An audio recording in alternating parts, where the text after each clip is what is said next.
Mr. Baz, when we talk about women in cinema, I'm curious to know who's women in cinema history who inspired you a lot.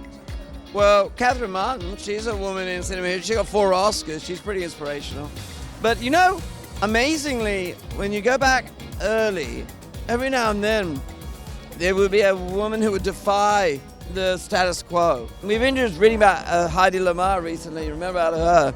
I mean, she was an actor who went on and created Sonar. But, you know, I think what we're seeing now is we work with someone called Mandy Walker, who last year was the first woman to ever win her guild in cinematography.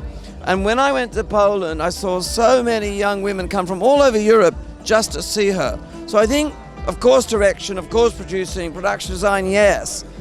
But around the camera, that's still a very male-dominated environment. So I'm very inspired by Mandy Walker and how she's showing young women that they too can be the leader of the camera department. They can shoot. How did you see the vibes here? I've been here twice now. I came on a very quiet visit about 6 months ago, and I met with a lot of young Saudi filmmakers, men and women, and what you feel is such a hunger and an energy and a refusal not to own their future. And I think the future of Saudi cinema is very, very bright. You got great stages. I went to Alula for the locations, and I think it's a young country full of young, energized people. It's exciting. How could cinema help us to achieve women empowerment? It's a medium which allows people to tell their story, both men and women. And I think women bring a really interesting perspective. We're 50% of the population and we have many, many stories to tell. And one of the great things about cinema is it can travel.